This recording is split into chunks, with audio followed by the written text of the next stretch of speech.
Hello, my friends. Katie Day with the Moving to Texas team here with another episode of the Real Advice podcast. I'm excited to dig in with this week's guest, Seattle real estate agent. I was just going to call you Vayna because that's your handle, and I see it all the time when we Yeah. DM. But anyways, what's going on? How are you today? I'm awesome, Katie. Super honored to be here. I'm excited. For those that may not know you, how'd you get into real estate? So I got into real estate at 18 years old. I dropped out of college to do this. My dad is a broker. And so, he kind of led the way of like, you shouldn't work for anybody else. You should own your own business. That's kind of what I grew up listening to and Yeah. learning. And so I grew up with this mindset that like, I need to be the boss and don't work for money, buy your time back. And so I actually was going to go to University of Washington for business because I was Okay. like, screw that. I don't want to work with dad. I don't want to do all that. But I eventually decided, I was like, wait, there is a lot of freedom in real estate, Yeah. especially in owning real estate. Eventually the goal was to be able to buy rentals so that I could have passive income and stop working one day. And so I saw becoming a real estate agent as a very smooth path to Yeah. doing that. So that's the short story of how I got in. That's funny because I feel like, a lot of people, you know, get into it like that path from, their parents being like, you need to go to school, you need to do this, you need to do that. And it's Mm. like, you kind of like try to go that route and, went back and forth. So it's always interesting to hear how people get into the biz. It's so funny because literally since I was in like 3rd grade, I remember my dad saying like, "You should not go to college. It's a waste of time and money. You should just start your own business, like whatever it is." Yeah. And so I got my associates when I was in high school in business, but Okay. I was like, you know what? I really don't want to go in, climb a corporate ladder, sit in a cubicle. I want to do something where my income is not capped and how hard I work and what I put in equals the output of what I earn. Yeah, no, for sure. For sure. I would say that would be a very Gen Z comment of you, but you work your ass off, so I don't wanna call you Gen Z despite your age. People do it to me as a millennial all the time, and I'm just like, I Oh I my I gosh. don't accept that, I'm me. I am me. Funny. Um, so no, that's cool that you've got some family connection. Did you grow up in Seattle? So, like, is your dad still in real estate in Seattle as Yep, well? yep. He works harder than I do. And We're you very work pretty separate hard. now. No, I know, he's a workaholic. I think that's where I get it from. We both burn out, and then we just both, like, go to Vegas together and gamble and have fun. It's pretty funny. Yeah, I like Yeah, it. I'm born and raised here, yeah. So that's why you must like the real estate conferences, in Vegas. Oh, yeah. So it's a We good throw look. down at the Tom Ferry elite retreats. Good deal. Good deal. Okay. So let's talk a little bit. Let's start with social media, right? And Mhm. so I know on TikTok you've got like 600,000 plus followers. Have you been on TikTok since like the pandemic, or when did you get on there? And then what like how have you seen your growth on that platform? Yeah, I got onto TikTok in late 2020, so it was after my first year in real estate. Okay. It was really hard getting started in the business, as we all know, and it took me 6 months to make my first check, but after that, I kind of blew up. I gained all this momentum. I did 14 sales from the 6-month mark to the 12-month mark, and so I was like, this real estate thing is easy, and more people need to know about this." So December 2020, I made a video about my journey in my first year of real estate, Okay. like what I did, what the result was. It's possible for the younger generation. And at this point, I'm not like, everyone should become a realtor, like a lot of people say, Yeah. or a lot of gurus do, but just showing what's possible if you put your mind to something. And so that first video blew up. It was actually after I was on TikTok for like 3 or 4 months, just absolutely addicted, scrolling, scrolling, scrolling. And I'm like, Yeah. Aren't we okay, all? I'm consuming this way too much. I'm so addicted. I feel like I know and I've noticed like what these trends. Let me create something. I love to create. So let me make a little video, and it popped off. And so after that, I started making videos answering all the questions from the people who were curious about, how do you get into real estate? What do I need to do to get my license? You need to go to college for this. And from there, I started talking about how I'm also investing in real estate and what my plans are, and how I, as a then 19-year-old, am setting myself up to buy property. And those videos started taking off. And so it kind of became this amalgamation of like, here's how you make money in real estate, here's Yeah. how you start setting up for your future. And from there, I just slowly started growing. I was talking a lot about house hacking and the BRRRR method and flipping houses and wholesaling. I do a lot of off-market stuff now. And so kind of being the voice of Gen Z for how to do real estate in this industry that's like primarily older, primarily men. So as a young female, kind of translating this information to the younger generation. Yeah, for sure.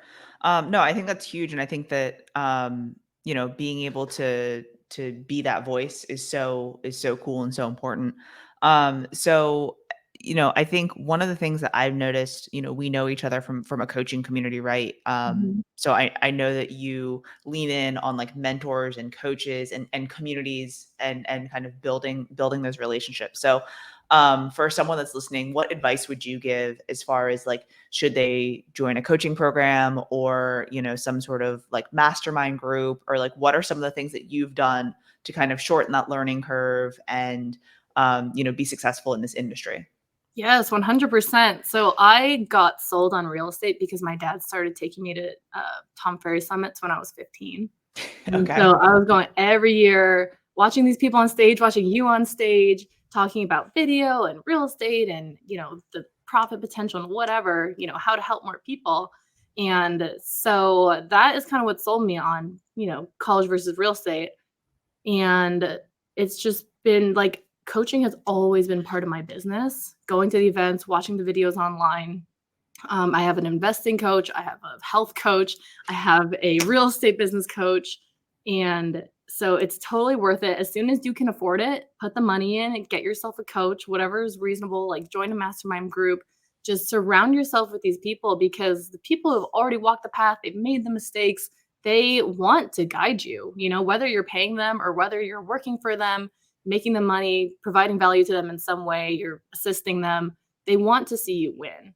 And I think that's a big misconception because it's a question I get all the time is how do I get a mentor? Will you be my mentor? Like, can you help me? And I'm like, okay, well, you need to provide value to get value.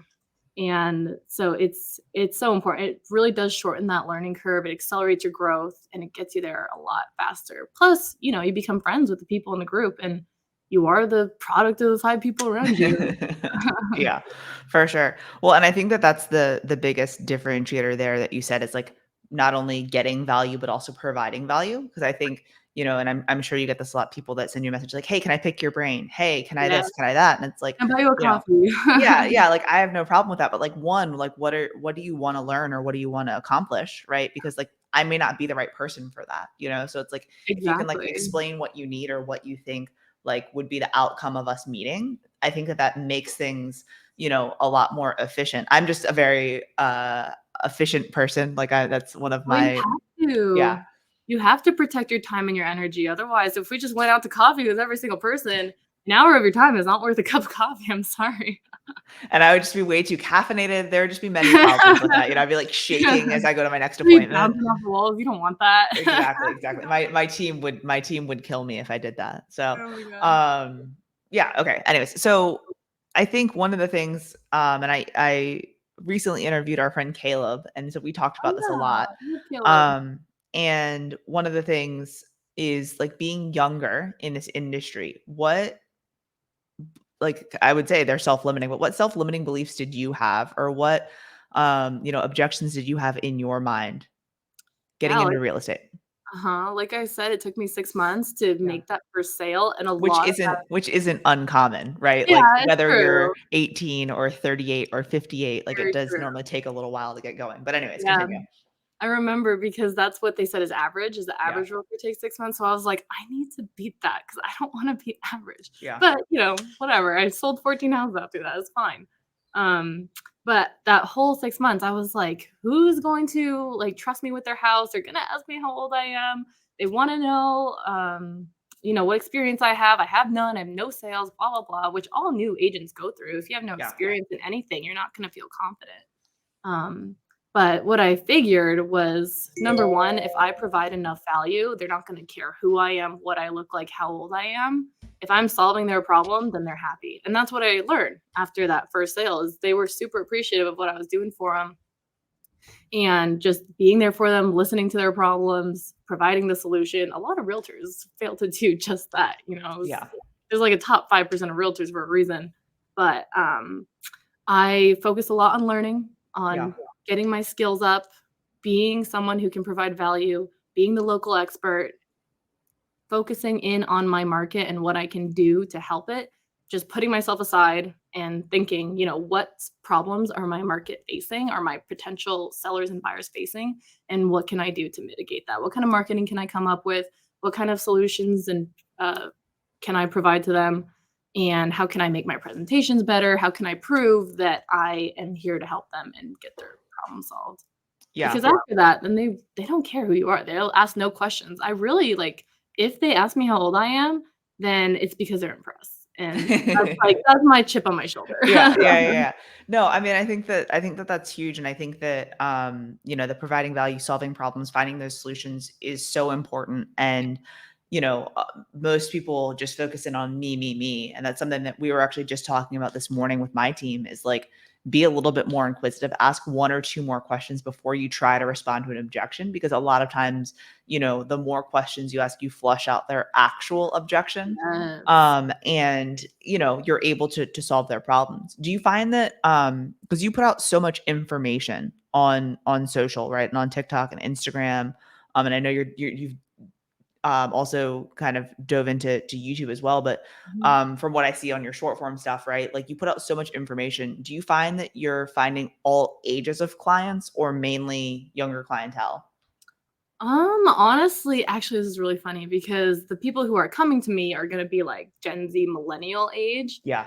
I don't think I've had someone in like and maybe like boomer generation hit me up from online. Yeah. But it's so funny because if I go meet someone who's older, like 45, 50 plus, they get my name and everything, and I have a unique name. So all they have to do is Google me and everything shows up. Yeah. But I'll meet with them one time and then I'll go home or whatever, finish up the presentation, and they'll text me and they'll be like, "Hey, I saw your website, I Googled you, and you are so cute. I love your content." Blah, blah.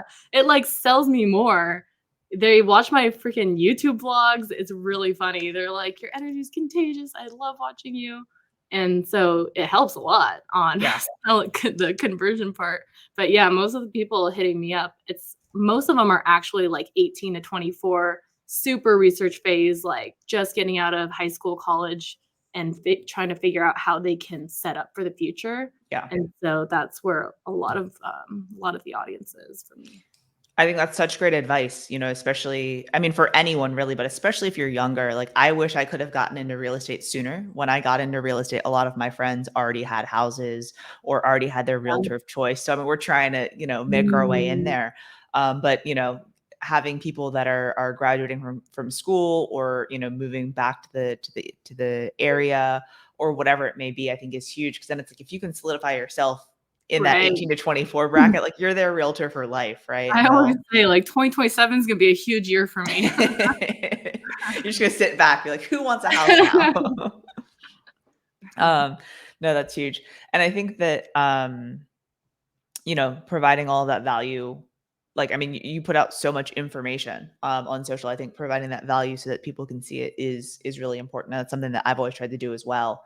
Yeah. Is just, put it out there. And yeah, when people then Google you, they're like referencing your videos and things like that. You're like, yeah, this is There's working. just This is good. there's so much crap out there, like there's so much crap content that people are consuming every day. I figure like let me sneak in some real estate and some wealth and money earning ideas for people to go along with them. For sure. So what are your investment goals? I'm just curious. Yeah, so right now my goal, let me remember. So 2020, it's 2023. Oh my God. 2025, my goal is to have 12 doors here in Okay. Seattle. Each one is about 25 to 3,000 in rent. And so the goal is 30,000 passive from rental properties. Just doing like Burr method and house hacking. I don't need 100 doors to be successful and Yeah. make that money. And then from there, it's kind of what my mentor Thatch teaches on Yeah. is get your number of doors that you really need. We don't need 100 grand passive per month, right now. Just Be nice though. right, right. I'm not opposed to that. I won't say no. Keep your opportunities open. But that's my goal right now is 12 doors here in Seattle. I like being in my own backyard. But yeah, pretty simple. I really want to just travel a lot in my 20s. That's kind of my driving force, is Yeah. making money and then buying rentals and being able to do whatever I want. Yeah. That's really cool. What advice would you give to someone if they were looking to start getting into investing? Like, I mean, because I know you've done and talk about a lot of different, methods and things like that. Mhm. So if someone were to be trying to invest in Seattle, like what would be kind of your advice to them?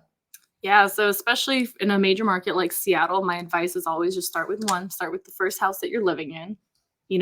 Get your qualification together, get approved for a loan, and go buy a single family house and rent out the rooms to your friends. Because especially in our major markets, one room in a house goes for a lot of money. So you can get your mortgage paid for, live there for a year, go buy another one, three and Yeah. a half, 5% down, right?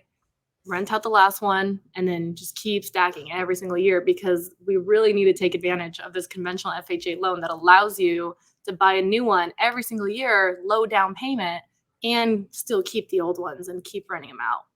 Because like 5 years, you can be a millionaire doing this, buying a $500,000 house every year. Yeah. Especially when depending on like how young you are when you first start doing this, like when you don't have a bunch of shit and children and other things, it's easy to Right? move That's every what year. I'm saying. Yeah, The honestly. more things you accumulate, it just gets harder and harder to move. So if Mhm. recently moved back to the area or something like that, like it's a Yeah, good time to start exactly. doing that for Oh, yeah. sure. If you're young, just take the 2 years, get your income together. Shouldn't take more than 3 years to get approved for a house. Yeah. As long as you're young and you don't have a bunch of debt on your plate already. That's why Yeah. I also, I have this college conversation a lot, but, Yeah. I digress. It's very easy to just move every single year? Yeah, definitely. Um, so you said you started on TikTok at the end of Mhm. 2020 was kind of when Yep. you had a couple videos that did well, and then you kind of just continue to do it. I mean, we hear it all the time that you need to be on social, that you need to be your authentic self, that you need to shoot more video, over and over again at any real estate conference. I'm throwing a conference here in a couple weeks, like literally all about Yeah. that, right? Mhm. What advice would you give to someone that hasn't pulled the trigger, on social? That's like they're still like just waiting, still just consuming, but not actually creating. What advice do I have for someone who's just waiting and not creating yet? I believe that every single person has some type of value to provide in their own unique way. And so I usually tell my friends who have a lot of information, or they're very smart, they're very successful, and they just don't know, like, how do I get started? I'm shy, whatever. You are doing a disservice to your audience, your potential audience, the community, by not sharing the value that you have. Like, if I was 19 years old and I made all this money in real estate and I wasn't telling people about it and I wasn't showing my generation the opportunity that presents itself in front of us, or even like investing, like what you can do with real estate and how that can change your life and set you up and set up your wealth for your entire life. People deserve to know this information, and it's not always easy to find for the masses.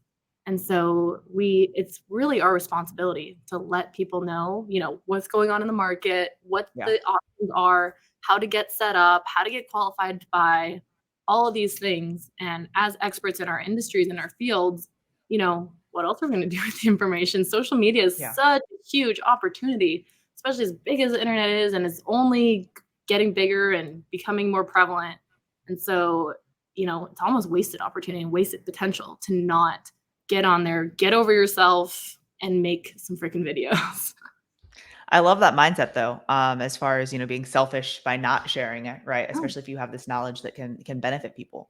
Mhm. Because I think that you're thinking about of how it impacts you and me, not, how can you better serve those around you.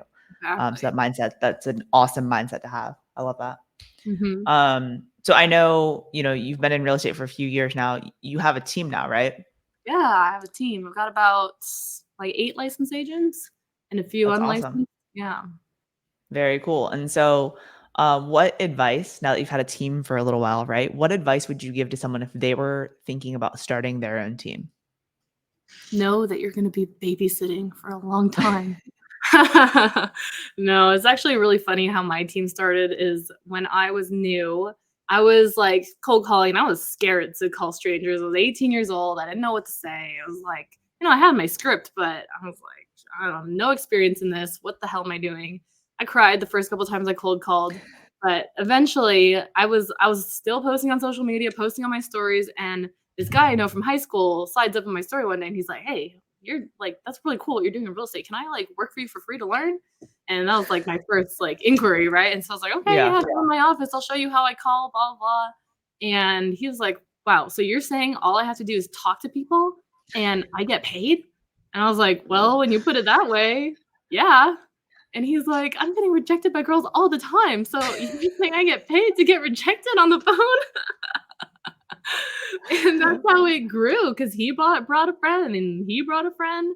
And so it just kind of grew into this. We were all like calling together, handling the objections together, making it fun. And it was like this whole party this whole time and going on the appointments, bringing our brokers on so that we don't look stupid. And so we built a really strong culture through that, right? We were doing Yeah. stuff together. We went to lunch every day. We were sharing our goals and our dreams, and we were all super aligned. And so if you're going to build a team, I would say surround it around being around like-minded. Like you can go to a big box brokerage where you're all, you're there, but you're not together. You're not on a team. And it's going to be slower because it's that masterminding that really turns your brain on and gets you going to implement, remember why you're doing this and keep going. And I Yeah. think that's like half the battle is, yeah, you can get the training, the mentorship, etc. But being around people who are pushing you and who want to see you win and celebrate your wins and are going along with you, that is what really keeps you going. I just want to go back to the getting rejected by girls all the time. I can just do the same thing, but actually, Make find money something, doing it. yeah, make some money and find a solution with this. I know, I'll Um, never forget that. what's funny about that though is like just the comedic value of that is like you were there saying like, my God, like these cold calls suck. Right. I'm getting rejected. I just cried. Like this is terrible. And like, then someone to just say like, wait, so I literally say those words. And then like, if they say no, Exactly. like, I asked a girl out Exactly. yesterday and she said no, like, it's not as bad as that was, you're like, oh, like this Right. isn't that bad, Exactly. Um, Like it was that easy, right? yeah. Tom Ferry. I mean, we're both in Tom Ferry coaching. Like Tom always says that. Like, well, what's the worst thing that could happen with this? Like, and you kind of Mhm. go through that workflow, and when you Yeah. realize it's not actually that bad, you're like, all right, yeah, I've got to do this. Yeah, Um, 100%. I mean, and I think that your mindset around social and around video of being like, hey, like, I need to educate the people around me. I need to educate my marketplace and serve others. Also kind of rings true in making calls, right? Like, Yeah, we always say that with the team of exactly. like, Mhm. they should be so lucky that they would work with me as opposed to one of the other 50,000 realtors here in No, Houston, literally. right? Like, so, I know what I'm doing, right? And my team knows what they're doing, right? So, I want to be able to serve them versus them getting a bad realtor that isn't going to be able to. Exactly. So, Yeah. yeah. It's like, again, we're doing a disservice by not reaching out to the people in our neighborhood and providing them excellent customer service and excellent skills and just let them go with the 1% agent or the new agent or, Yeah. whoever's they're not serving their needs. Yeah, for sure. True. Um, what podcast or book or resource would you say is something that people should like listen to or read, for like mindset around real estate, or what's something that you've read that's really helped you in your career so far? Honestly, my favorite books because I was very, like, antisocial, I had social anxiety going into this, so my favorite books have been the ones about communication. How to Okay. Win Friends and Influence People changed my life. Captivate by Vanessa Van Edwards changed my life. Let's see, I really do like watching, like, the old Tom Ferry keynotes of, like, these people's stories of 0 to 1,000,000 or whatever it is, and, let's see, who else do I love? I love the OGs, like Zig Ziglar and Jim Rohn.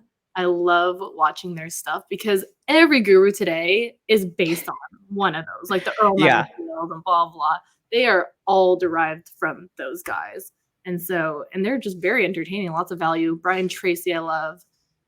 See You at the Top, like all these old books that were written, I don't know, like in the industrial age or whatever. Yeah. That's what I love to read. Yeah. It's also funny too when like you do listen to something older like that, like a Zig Ziglar or something, and then you hear people on stage now saying things you're like, Right. this isn't your quote, this isn't your thing. Yeah, So, literally. but yeah, no, it's I think all of those are good resources, and I think communication is pretty huge as well. I think it's vital, you know, like the gosh, I'm already blanking on his name. The everything what to say, Exactly. everything. Phil Jones. Phil Jones, he's Yeah, awesome he's because pretty that's great. like it's pretty crazy how lost these essential like question asking, digging into motivation, finding out exactly what's going on with them so that you know how to serve them. Yeah. I think that's like 99% of sales. I, I could not agree with you more. That is huge, and I think that it's definitely lost. So I've really been enjoying reading his stuff. Yeah. Yeah, I've got both the real estate book and the regular book on my Too. shelf. We've got the handouts of all the questions printed in our office. Like Mhm. it's definitely something that the words you choose definitely matter. And even just switching some words Right. around is super beneficial in Mhm. communication. So if y'all Absolutely. haven't read exactly what to say, I would go grab it. Absolutely. Cool. All right. So if someone does not follow you on, oh, actually, no, I have question. I almost lost this question. If it was your last meal on earth, what would you be eating? I love Korean barbecue. That's my favorite. Amazing. It's gotta be Korean barbecue. Does Seattle have good Korean Oh, barbecue? yeah. We've got good places. Yeah. Mhm. A little pricey, but it's so worth Well, it. it's just that's I the go, like, price this you week. pay for living in Washington. It's true. Everything is expensive here. Um, with that being said, do you guys have any all you can eat places or are they Mhm. yeah, because that's what we've Yeah, got. we We've have got some really one good here in places. Houston that's all you can eat that is just like absolutely amazing. Yeah. Super authentic, it has, like the grates that they put in the Yeah. grills. They Mhm. have those on the wall as like decoration. It's super tacky. What? But it's amazing. It's like it's the best and it's the cheapest. Oh my There's all of god. these like, you walk in and it's like neon lights and techno music and like, Wow. super Maybe expensive and see it's this place next time I'm in town. yeah, yeah, yeah, yeah. All right. Back to my question I was going to ask earlier. If someone doesn't follow you on social, where's the best place for them to connect with you? Um, on Instagram is where I'm looking the most. I'm Okay. always checking my DMs. TikTok, you can't DM people on there, but YouTube as well. I respond to all my comments on YouTube. But yeah, text me. I'm happy to help. Let me know your questions. What can I do? I love the feedback because then that tells me what to make more videos on. Yeah, for sure, for sure. Cool. Well, thank you so much for your time today and sharing. Always great to connect and Yeah, thanks for looking having forward me to on. seeing you and all your success. Appreciate it, Katie. Thank you.